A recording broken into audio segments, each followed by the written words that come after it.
Hello and welcome to Ewe Sew You. My name's Zoe and this is my channel all about the crafty bits and pieces I get up to.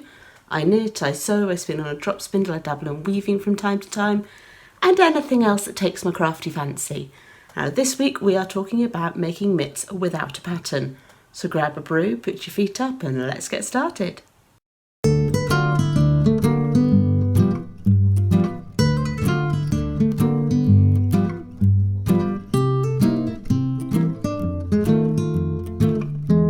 So welcome back to any returning viewers, and to any new viewers a very warm welcome to you. Now I have a ton of yarn left over from my recent Shawlography make, which was a 5 skein shawl mystery knit along by Stephen West. It's huge, it's gorgeous, I love it, but I do have a fair bit of yarn left, around about 35 grams of each of the 5 colours. So I needed to do something with some of it at least. I like to keep the heating off as long as possible because I feel the cold a little bit sooner than other people in my house. So having some mitts that I can wear whilst I'm knitting is a really handy thing. Plus they can do double duty and be used for slightly chillier but not too cold days outside. So mitts are being made today without a pattern because they're actually quite a simple thing to make once you know how they work. So by all means use whatever yarn you've got on hand, use whatever needles you've got on hand. Just obviously bear in mind that you're going to need to adapt what you're doing based on the yarn and the needles that you are using.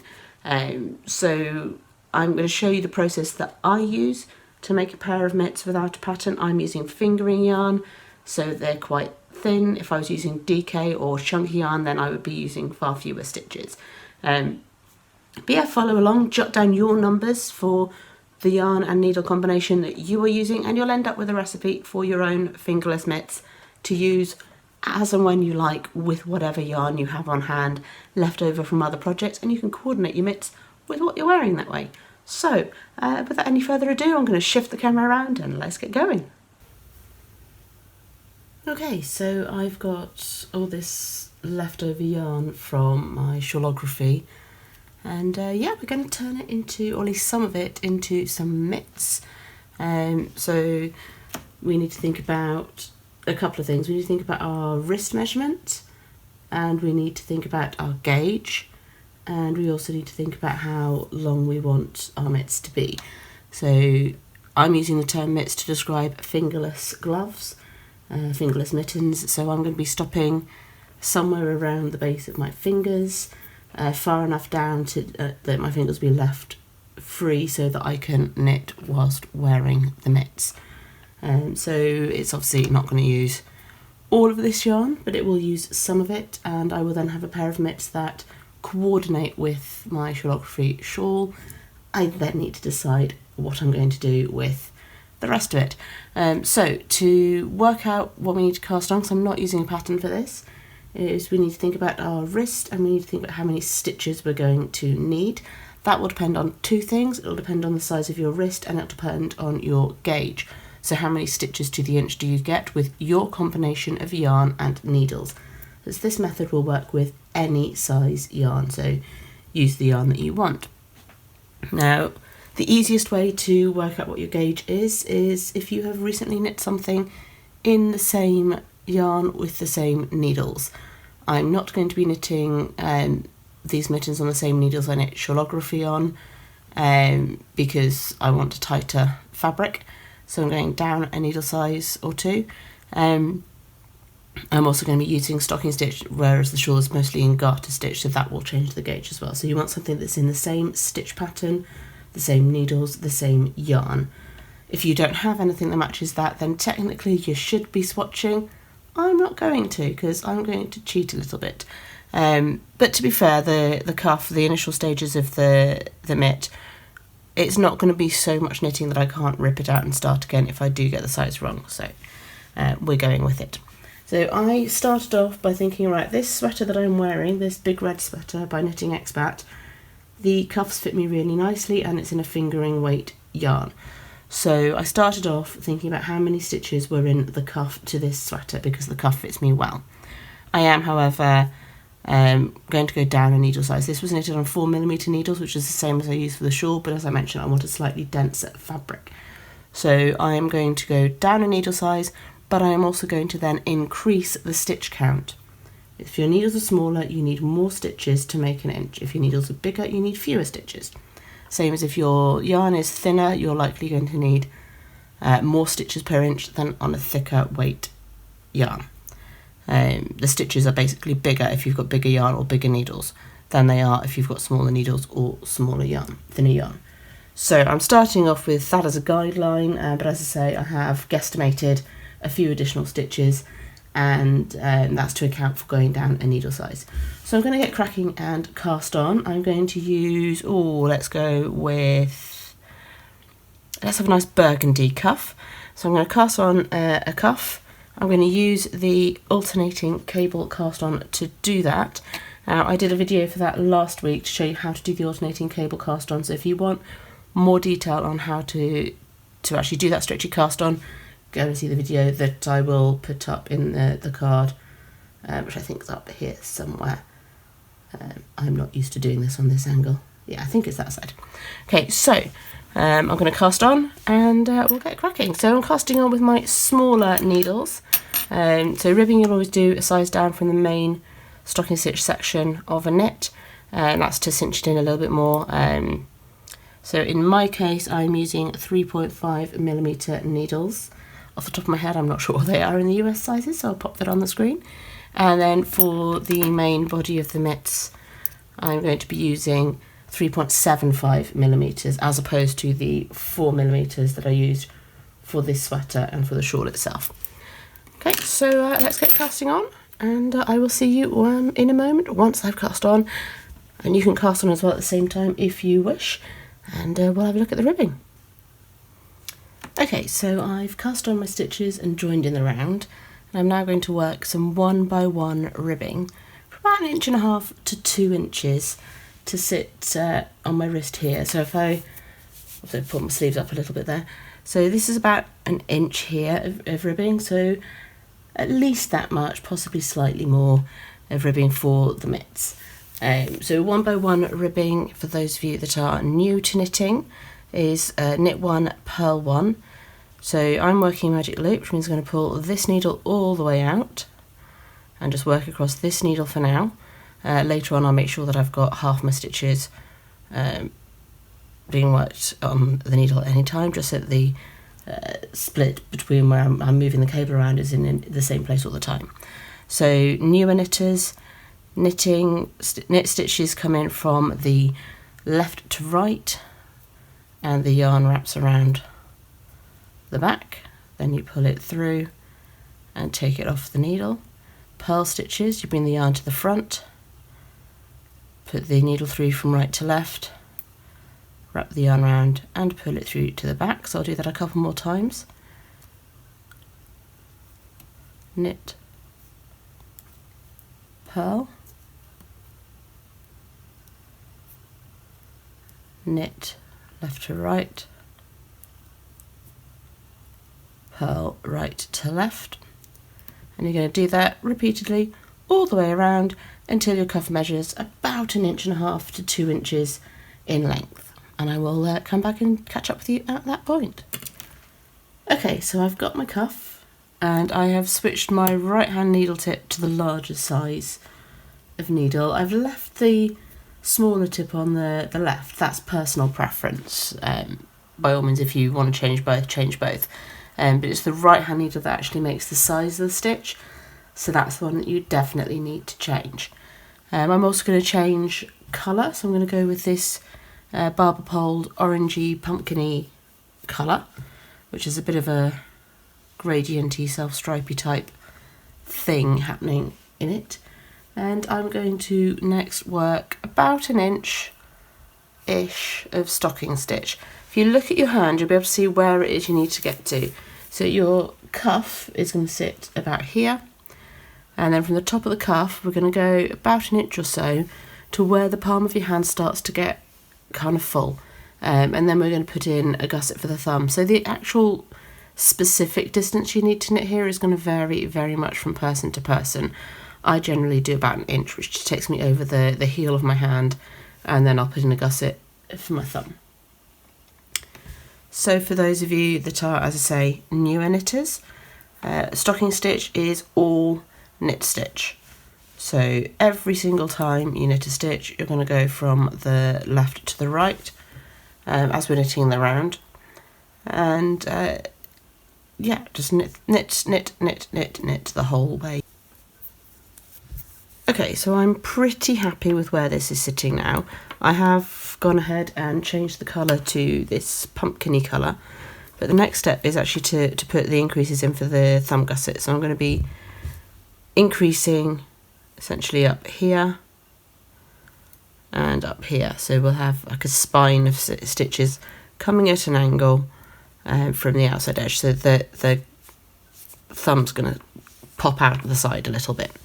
The amount of increases you're going to need to do, the number of rows you're going to need to do the increases on, is going to very much depend on your own hand and the proportions of it. My hand is quite chunky, at the thumb bit, my thumbs are quite stocky, for want of a better word. So I'm going to be doing my increases probably every 3rd row, and I'm going to be increasing on both sides. So I'm going to knit to 4 stitches before the end, and knit front and back, and then 4 stitches in from the end of the other needle, do the same. So to give you an idea of what I mean, I'll just give you a quick demonstration. Then I'll go off and keep going until this section is ready for the thumb stitches to go on hold. So again, we're working in stocking stitch, so we're still doing that knit stitch for you newer knitters. So left to right through the front of the stitch, wrap the yarn around the back, and keep going until there are 4 stitches left before the end of this first needle. Remember, I've got half my stitches on the front and half on the back because I'm working magic loop. It's a little bit more mathematically complicated, but only a little bit more. If you're using double pointed needles, that does take a little bit of practice. I prefer magic looping because I've dropped a few DPNs on the train when knitting when commuting. Okay, so I've knit all the way across until I've got 4 stitches left on this first needle, and into this next stitch we're going to increase 1. So we're going to do that by knitting through the front of the loop and then knitting through the back of the loop. So newer knitters, that is exactly how it sounds. Experienced knitters, you've probably got your own preferred increase, so by all means use that. So now I'm going to knit these last 3 stitches on the front needle, and I'm going to do a mirror increase on the back. By mirrored I mean it's in the same place on the back, not an actual technical term.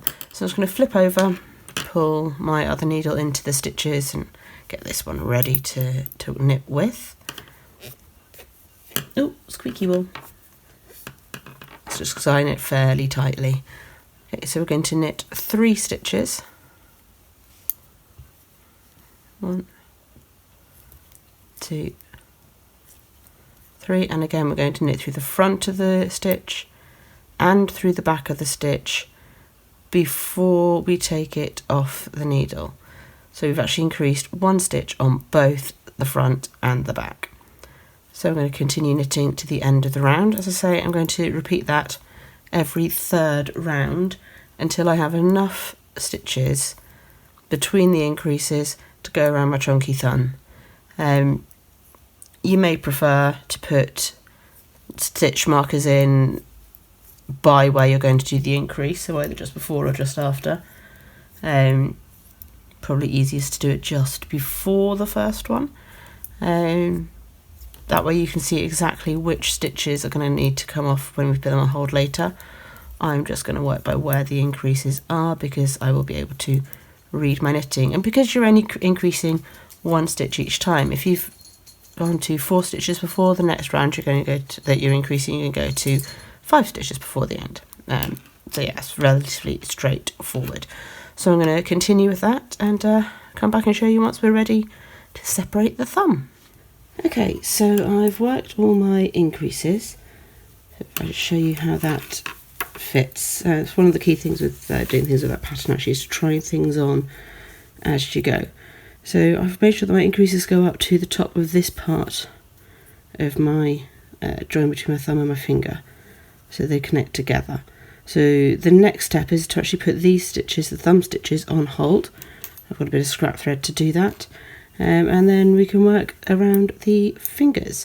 So I'm going to knit across these stitches to where the increases start using my final colour, and then I'm going to put these ones on hold and continue round. So it's relatively straightforward to do. Okay, so I've just knit across those first few stitches, and I'm going to take my darning needle. I like these ones with a little bit of a bend in the end, and I've just put a bit of scrap yarn on it. I'm just going to hook through all of these thumb stitches that I want to put on hold with the needle, and thread the yarn through them. If you have stitch holders, and there's like overgrown safety pin type things, by all means use those.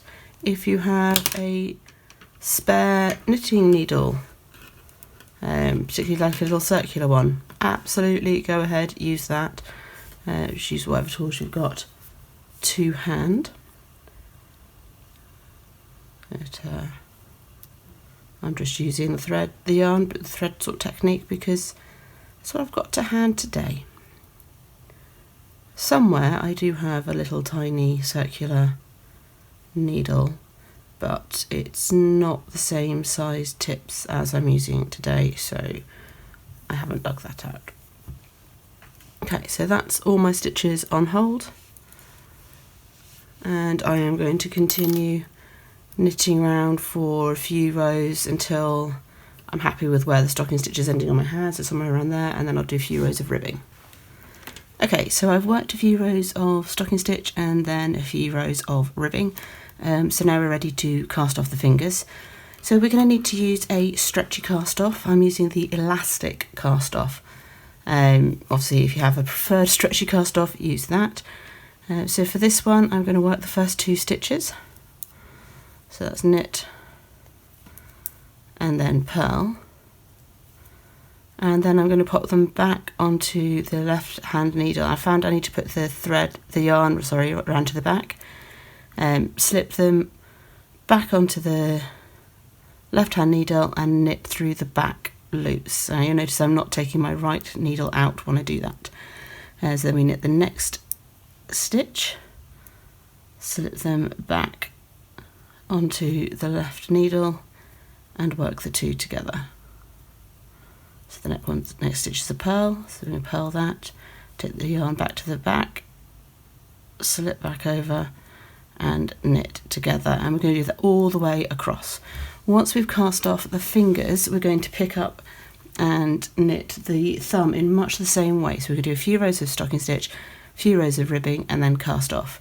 Now, when you're picking up for your thumb stitches, you can end up with a hole here between the fingers and the thumb. So you have two options. You can pick up and knit a couple of stitches in that area and then decrease them out afterwards, which is what I've done here. Or you can just use the tail end of your yarn that you've used to pick up the thumb stitches to close that up afterwards. So yeah, you take your pick, really. So I'm going to finish off this second mitt that I'm working on at the moment, and weave in all the ends that I haven't already dealt with. And yeah, then we'll get a look at the final finished gloves.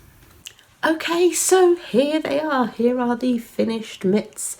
If you look closely at this one, you will notice that I got distracted and skipped some of the stocking stitch rows. So I've ended up with an almost entirely ribbed thumb.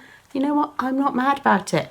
I may well keep that in future mitts that I make, because actually it's quite snug on the thumb. So yeah, happy accident there. I also forgot to change the needle tips when I did the ribbing on the fingers. So they're feeling slightly looser than the ribbing on the other hand. Again, I'm not mad about it. It's not a massive issue. Because it's around my hand, they're not going to flip out the way they would on the bottom of a sweater, so it's not going to be too annoying. But that's part of the reason why you change needle sizes for ribbing, is to stop the ribbing flipping up, but also to give it a little bit more negative ease, effectively, around the edge of the garment. So yes, I'm not mad. I've got some nice mitts that are ready to be worn, to knit in and to wander around to the corner shop, that kind of thing. You can see the increases going up the side of the thumb on both sides, and yeah, coordinating with my shawl. I still have plenty of yarn left. This really doesn't use very much, particularly where I've opted to stripe it. Of course, you don't have to stripe it. I've just found that that's worked out quite well. So the initial rounds that I did where I was measuring it against the heel of my thumb, they've now dropped down now that I put the increases in, which usually happens when I make knits. What it does is it pushes the cuff slightly further up my arm, so there's less chance of breeze coming up through the wrist. So actually it works out nicely, and by measuring it against that part of my hand, I'm actually making sure the proportions are going to work for what I'm looking for. So that's why I do that, if it wasn't clear in the original footage. So yeah, so that's the finished mitt. Of course you can do them all in one colour. If you want to throw in some stitch patterns on the back of the hand, go for it. They're your mittens. You do them the way you want to do. Well, they're not even mittens, they've got no fingers. Mitts are fingerless, and mittens have obviously the baby cap shaped bit over the fingers, and gloves have fingers. So yeah, that's the difference in terms. I do sometimes use them a little bit interchangeably, but that's technically the difference. Okay, so that's all I have for you today. Let me know down below if you think I should make a hat or a headband next with this same yarn to coordinate with my shawl. Hat or headband, because I'm debating. The benefit of a headband is that my hair, when I'm wearing it up like this, not a problem. If I knit a hat to accommodate my hair like this, I need to knit a really slouchy hat, and not sure that's me. I'm more of a beanie girl. So with a beanie, I have to think about my hair before I put the hat on. I need to have it down or plaited so it's lower in the head. With a headband, I wouldn't need to. So yeah, so let me know down below whether you would like to see me knit a headband or a hat. So I aim to put up a video every weekend. Sometimes it's a technique or project-based video, much like this one. Once a month it's a what I've been making the previous month video, and occasionally it's just me waffling at the camera, which you're going to get lots of during December because it's Vlogmas. So if you've enjoyed my company today, ding the bell and like the likes and do all the things the YouTubers tell you down there. By all means, check out the videos that are going to appear on this side of the screen in just a moment, and I will see you next time. But until then, happy crafting and bye-bye for now.